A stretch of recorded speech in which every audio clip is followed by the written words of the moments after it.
शांति। आज 30 जून 2023 भारत में शुक्रवार है। Today is 30th June 2023 and it's Friday in Bharat. आज की मुरली का जादुई रहस्य स्वयं को प्रेरणा देने के लिए Magical secrets of today's Murli for motivating the self। शुक्र है बाबा का, आज शुक्रवार है और आज की पूरी साकार मुरली इस एक शब्द के ऊपर हम गहराई में जा सकते हैं, जिसके ऊपर वर्तमान साइंस भी स्वीकार करता है, इसके ऊपर संशोधन हुआ है और वो शब्द है आज के मुरली का गीत का शब्द। बहुत सुंदर गीत है। मुझको सहारा देने वाले ये दिल कहे तेरा शुक्रिया। यस, वो शब्द है शुक्रिया। शुक्रिया या शिकायत, ये हमारे हाथ में है। खूबियाँ या खामियाँ, ये देखना भी हमारे हाथ में है। कंप्लेन करना या कंप्लीट स्टेज में रहना, ये भी हमारे हाथ में है। शुक्रिया मोड, जिसको हिंदी में धन्यवाद कहते हैं। धन्यवाद, इसके ऊपर बाबा का गीत भी बहुत सुंदर बना हुआ है। ऐसे गीत बार बार सुनने चाहिए। धन्यवाद धन्यवाद धन्यवाद तेरा, या दिल कहे आज शुक्राना तेरा, ये दोनों गीत बहुत सुंदर है। जब ये अवस्था बन जाती है कि हर पल दिल से शुक्रिया निकलता है, तब समझना चाहिए कि आपको हर परिस्थिति में अच्छाई दिखाई दे रही है। आपकी दृष्टि श्रेष्ठ बन चुकी है। बाबा ने एक मुरली में बहुत गहरी बात कही थी। इसके संदर्भ में बाबा ने कहा था कि कर्मातीत आत्मा का लक्षण देखो, बाबा ने इसको संपूर्णता के साथ जोड़ा हुआ है। कर्मातीत आत्मा निगेटिव परिस्थिति में भी अच्छाई ढूंढ लेती है। आजकल इसके ऊपर बहुत लेक्चर होते हैं। पॉजिटिव मेंटल एटीट्यूड कहते हैं, सकारात्मक दृष्टिकोण। क्योंकि अंग्रेजी में कहावत है कि it is the attitude which determines your altitude. इसका भाव है कि आप जीवन में कितनी ऊंचाई पर जाते हो, ये आपका दृष्टिकोण डिसाइड करता है। जिसका जिसका दृष्टिकोण ऊंचा होता है, श्रेष्ठ होता है, वो उतनी ऊंचाई पर पहुंच जाता है। हमको संकल्पों में श्रेष्ठता बनाए रखनी है। आखिर में मुझे टॉपिक बनाना पड़ा जब मैंने देखा कि लोग निगेटिव बहुत सोचने लगे हैं। तो मैंने सोचा अभी करूँ क्या, कैसे इनके दिल के अंदर से, मन के अंदर से निगेटिविटी निकालो। तब टॉपिक ही रखा staying positive no matter what. माना सकारात्मक रहे चाहे कुछ भी हो जाए, क्योंकि ये सकारात्मकता ही हमको परिस्थिति से बाहर निकालने वाली है। जैसे माया निगेटिविटी का प्रेशर क्रिएट करती है। जब पुराने संस्कारों का वार होता है तो निगेटिविटी का प्रेशर होता है, और ये निगेटिविटी का प्रेशर हमसे पाप कर्म कराता है। जो बाबा के बच्चे शब्द इस्तेमाल करते हैं, जो बाबा ने मुरली में भी कहा था कि कई बच्चे कहते हैं बाबा हम चाहते नहीं हैं, लेकिन हो जाता है। बाबा ने कहा आप नहीं चाहते तो कौन चाहता है? गुलामी में भी आप मालिक हो। आप नहीं चाहते लेकिन डिसीजन लेने वाले आप ही हो। यहाँ पर बात आती है सहन शक्ति की, इसलिए सहन शक्ति संपूर्णता का लक्षण है। जो भी भाई बहनें अपना संस्कार परिवर्तन नहीं कर पा रहे, वो इस बात को ध्यान से सुने कि माया पुराने संस्कारों को फोर्स के रूप में जब लाती है, तो वो बुद्धि से परमिशन मांग रही होती है कि मुझे परमिशन दो ये कर्म करने के लिए। तो बुद्धि के ऊपर प्रेशर क्रिएट किया जाता है। जैसे मैं अभी नशा मुक्त भारत अभियान के प्रोजेक्ट के लिए पूरे भारत में जा रहा हूँ। तो जब स्कूल कॉलेज में बच्चों के साथ हम इंटरेक्ट करते हैं, बातें करते हैं, तब हम एक सब्जेक्ट को टच करते हैं जिसको कहते हैं पीयर प्रेशर।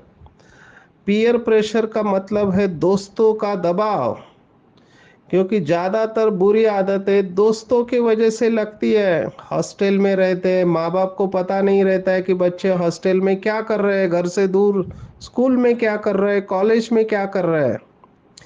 तो दोस्तों का दबाव होता है, वो प्रेशर डालते हैं। तब इस दोस्तों के दबाव को ना कहना सीखे। तो हम ट्रेनिंग देते हैं कि कैसे ना कहना सीखे बुरी बातों के लिए। तो जब कोई आपको प्रेशर दे रहा है सिगरेट पीने के लिए, गुटखा खाने के लिए, शराब या ड्रग्स लेने के लिए, तो उसको ना कहना सीखना चाहिए। तो just say no to drugs and yes to life, ये हमारा स्लोगन है, no to drugs and yes to life.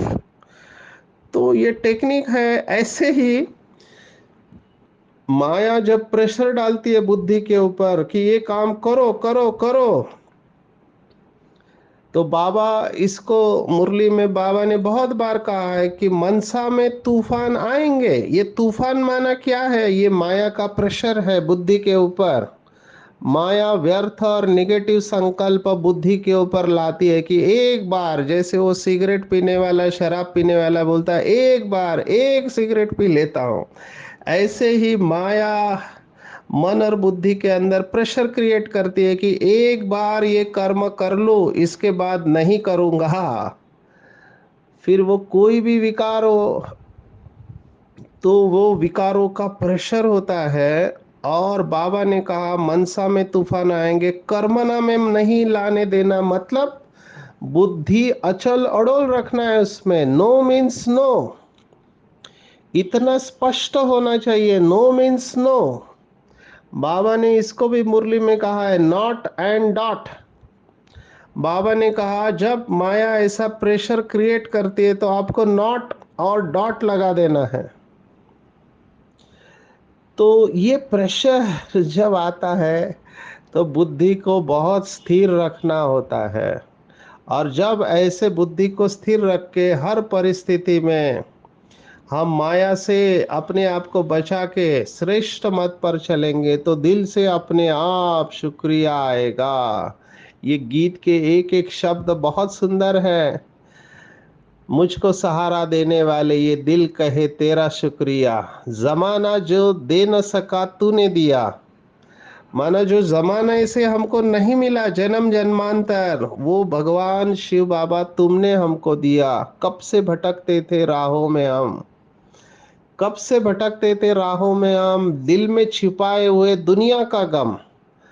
जब से हुआ है हमसे तेरा करम, हो जी खुशी से दीवाना, देखो नाचे जिया, मुझको सहारा देने वाले ये दिल कहे तेरा शुक्रिया।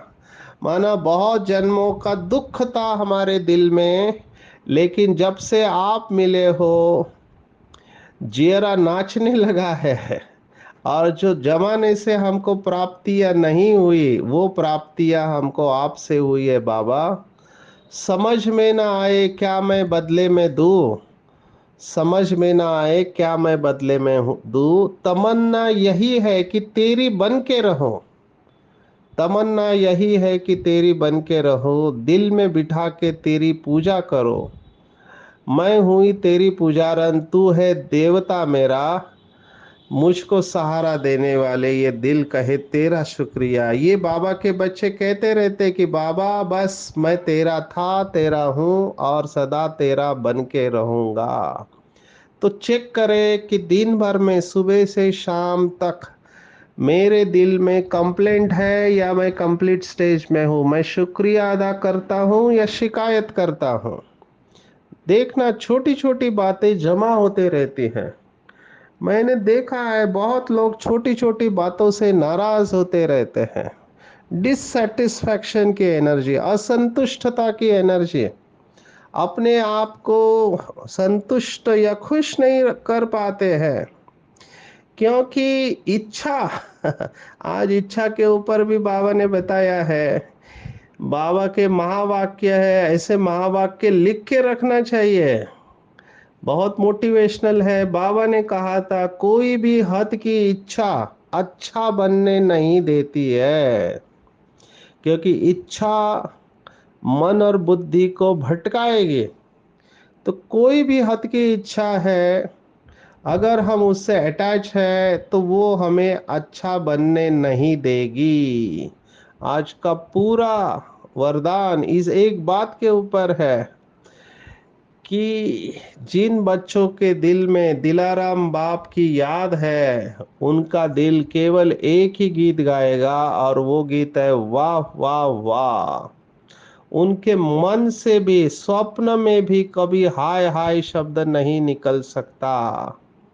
ये बहुत गहरी बात है। ये बोलना बहुत इजी है, लेकिन प्रैक्टिकल में ये अवस्था लाना बहुत कठिन है। लेकिन जिन्होंने भी इस अवस्था को प्राप्त किया है, उनके दिल से केवल एक ही बात निकलेगा, वाह वाह वाह वाह वाह वाह। वाह बाबा, वाह ड्रामा और वाह रे मैं, ये तीन शब्द निकलेंगे। और हम सबको पता है सिख धर्म इस एक शब्द के ऊपर है कि वाहे गुरु। मुझे याद है हमारे कई भाई पंजाब के, जब वो मिलते हैं तो फोन पे भी ये शब्द इस्तेमाल करते हैं कि वाहे गुरु जी दा खालसा, वाहे गुरु जी दी फतेह। कितना सुंदर ये शब्द है जिसको पंजाबी समझ में आती है। वाहे गुरु जी दा खालसा, वाहे गुरु जी दी फतेह।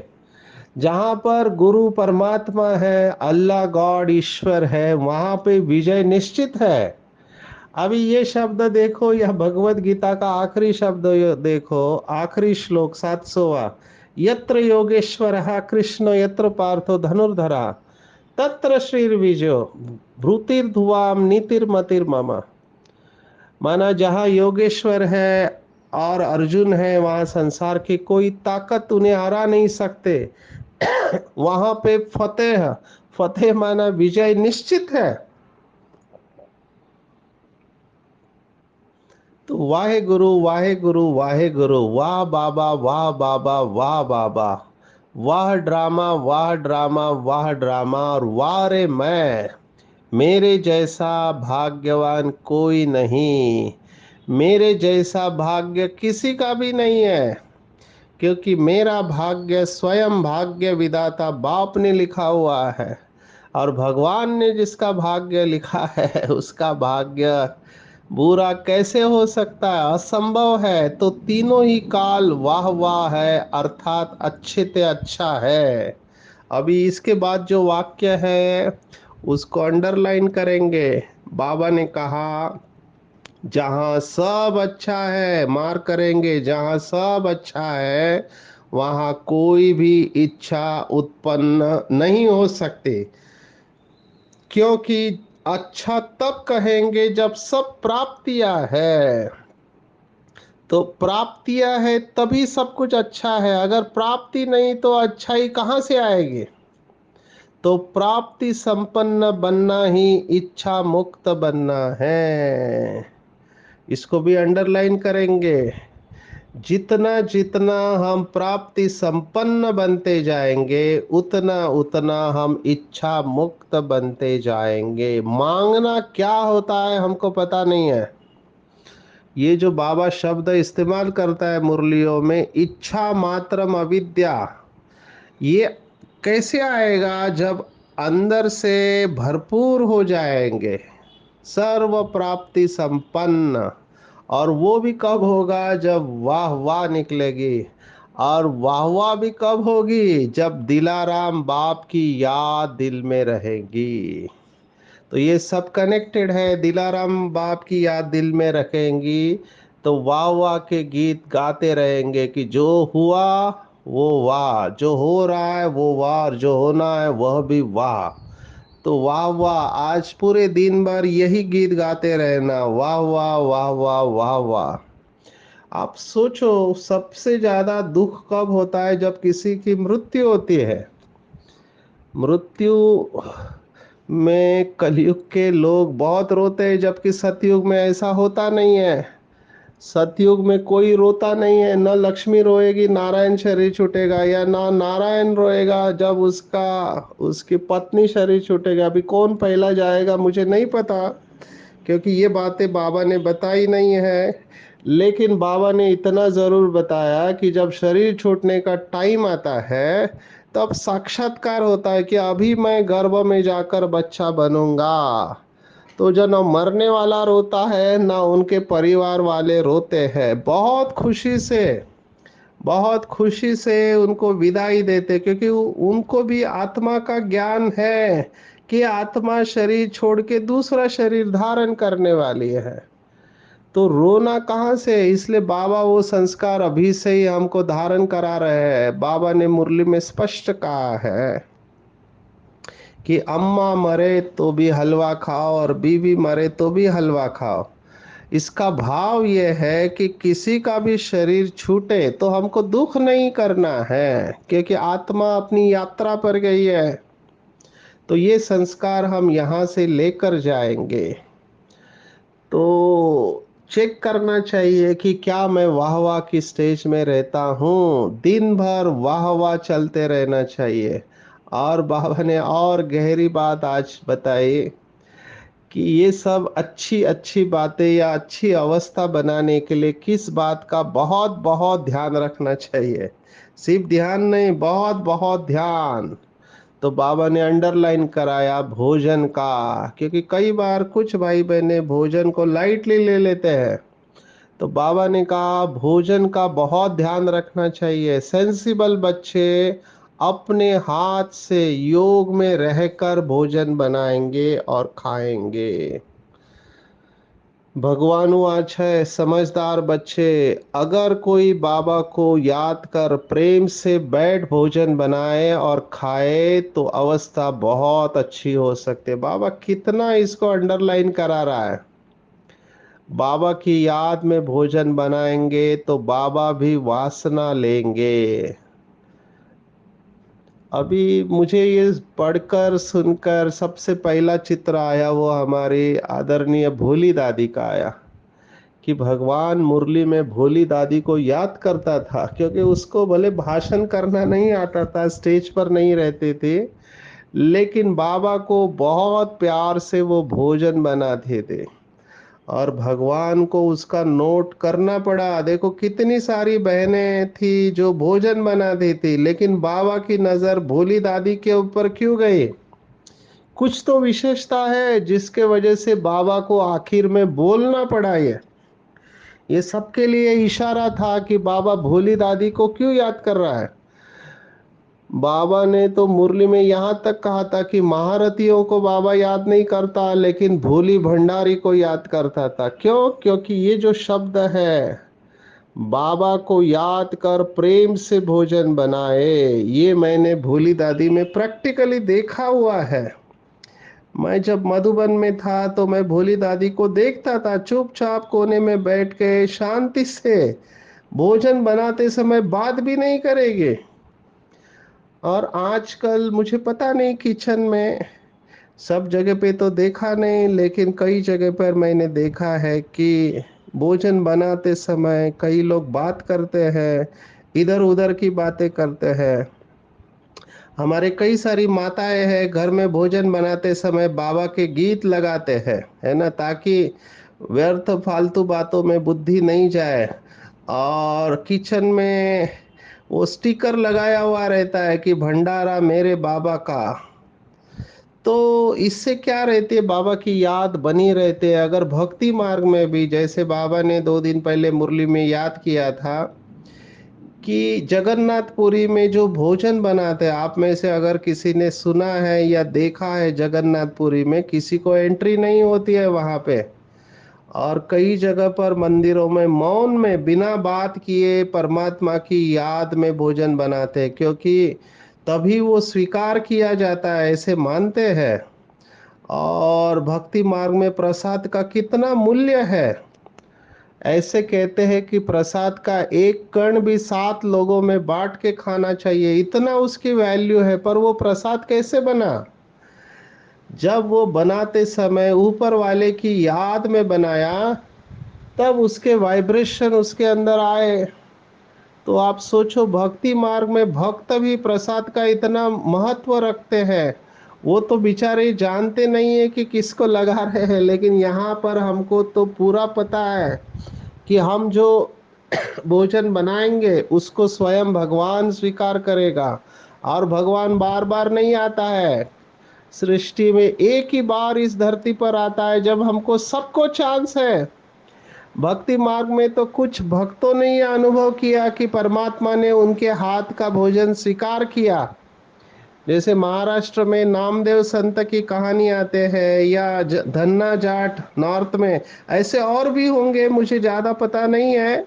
लेकिन ऊपर वाला आपके हाथ से स्वीकार करता है, इससे बड़ा सुख और क्या हो सकता है।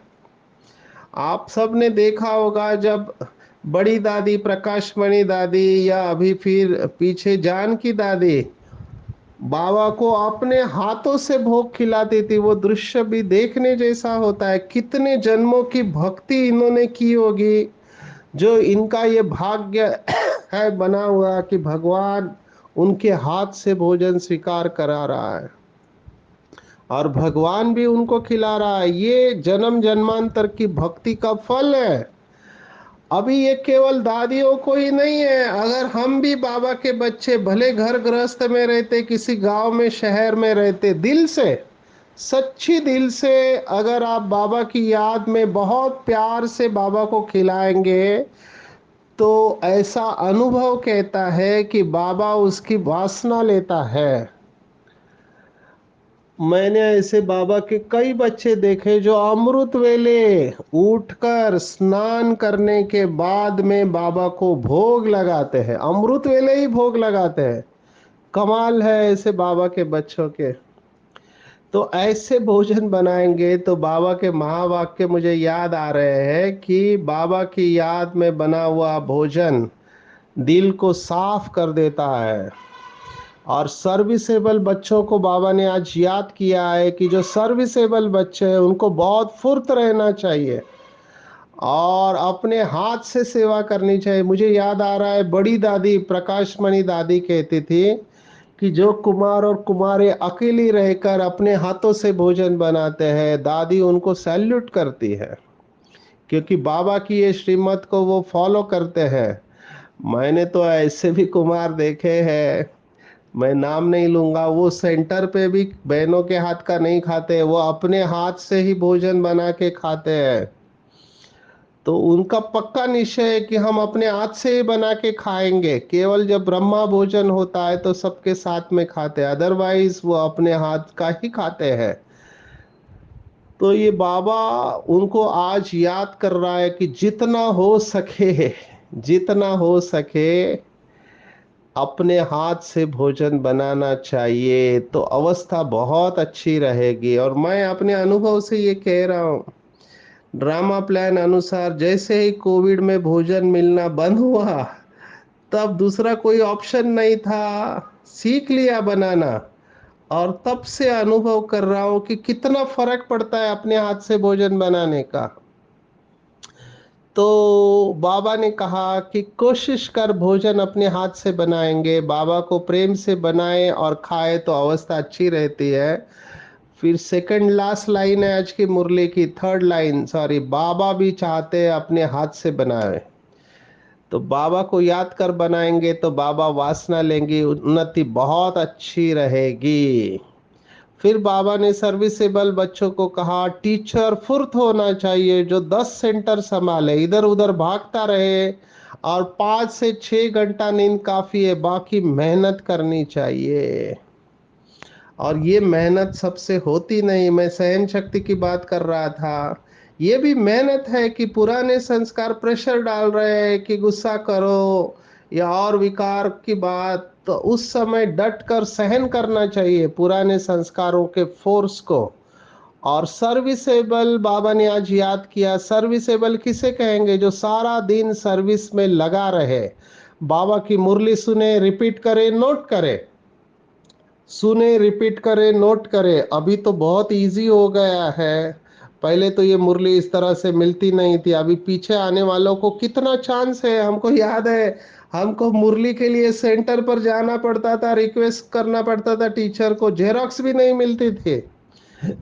तो उससे तो अभी के भाई बहने बहुत लकी है कि जब चाहे तब जो चाहे वो मुरली पढ़ सकते हैं। तो पीछे आने वालों को भी चांस है अगर वो मेहनत करते हैं। और बाबा ने कहा टीचर समझते हैं हमारे स्कूल से पास हो निकले तो गवर्नमेंट इजाफा देगी, ऐसे ही हम ब्राह्मणों को भी रहना चाहिए। हम झुंड का झुंड अच्छा तैयार करके बाबा के पास लेके जाए। ये बात मुझे इम्पोर्टेंट लगे। जो पीछे आने वाले भाई बहने इसको नोट करेंगे, बाबा ने एक मुरली में कहा था कि आप कितने साल से ज्ञान में चल रहे हैं, इससे ज्यादा इम्पोर्टेंट है कि आपने कितने लोगों को आप समान सो बाप समान बनाया है, उसकी मार्क्स होती है। अगर आप गहराई से देखो तो ब्रह्मा बाबा ने, मम्मा ने दादियों को आप समान बनाया, उन दादियों ने बड़ी बहनों को आप समान बनाया, बड़ी बहनों ने छोटी बहनों को आप समान बनाया। मार्क्स है, आप समान बनाने के मार्क्स है। अभी आप कैलकुलेशन देखो, कोई आत्मा 30 साल से ज्ञान में चल रही है और उसने केवल 10 लोगों को या 20 लोगों को आप समान बनाई, ये भी बड़ी संख्या है।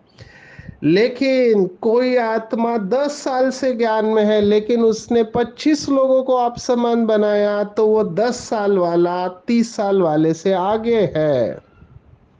ये बाबा का कैलकुलेशन है। तो बाबा ने मुरली में कहा था कि आप कितने सेंटर के इंचार्ज है, इससे ज्यादा इंपॉर्टेंट है कि आपके कितने सेंटर निर्विघ्न है। ये बाबा ने टीचर्स बहनों को इशारा दिया था, निर्विघ्नता को बाबा नंबर 1 मार्क्स देता है। बाबा ने कहा था 10 सेंटर है लेकिन 10 के 10 हिल रहे हैं, उससे इंपॉर्टेंट है निर्विघ्न रहना। ये अव्यक्त महावाक्य हम सबके लिए है, केवल टीचर्स के लिए नहीं, क्योंकि हम सबकी जिम्मेवारी बनती है कि सेंटर्स को निर्विघ्न बनाए। कम से कम मैं निर्विघ्न रहूं और मेरे वजह से यज्ञ में निर्विघ्न उत्पन्न नहीं हो, ये तो हम कर ही सकते हैं। और फिर अगर हमारा योग अच्छा है तो हमारे वाइब्रेशन के द्वारा हम सेंटर को भी निर्विघ्न बना सकते हैं। तो बाबा इसके मार्क्स देता है। आप विचार करो, लास्ट में आप राह देख रहे हैं कि बाबा मुझे कितना मार्क्स देगा। जैसे मैं देखता हूँ जब रिजल्ट आउट होता है तो बच्चे राह देख रहे होते हैं कि हमको कौन से सब्जेक्ट में कितने मार्क्स मिले। तो ज्यादातर लोग मैं अभी जो देख रहा हूँ वो सेवा में बहुत भागते हैं, अच्छी बात है, लेकिन सेवा एक सब्जेक्ट है, बाकी भी सब्जेक्ट है, ज्ञान योग धारणा और सेवा, चारों ही सब्जेक्ट में जैसे कि कल की मुरली थी, 100 आउट ऑफ 100 लेना है चारों ही सब्जेक्ट में। केवल सेवा में मार्क्स लेके क्या करेंगे?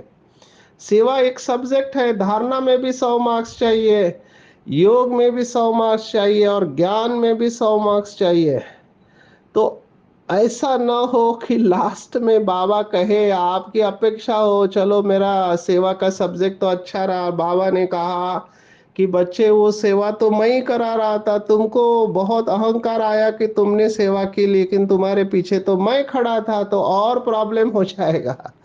इसलिए बाबा की बातों को बहुत अच्छी तरह समझना है, विचार सागर मंथन करना है, बहुत गहराई में जाना है, अपने आप से बाप से बातें करना है, स्वदर्शन चक्रधारी बनाना है अपने आप को। और शोक वाटिका है, इससे ममत्व मिटा देना है और नई दुनिया से अपनी दिल लगानी है, तो जल्दी हम संपन्न बन संपूर्ण अवस्था को प्राप्त करेंगे। तो दिन भर में वाह वाह वाह, शुक्रिया शुक्रिया शुक्रिया, ये दो ही शब्द हमारे दिल से निकलते रहे। वाह वाह वाह, शुक्रिया शुक्रिया शुक्रिया। अच्छा, ओम शांति।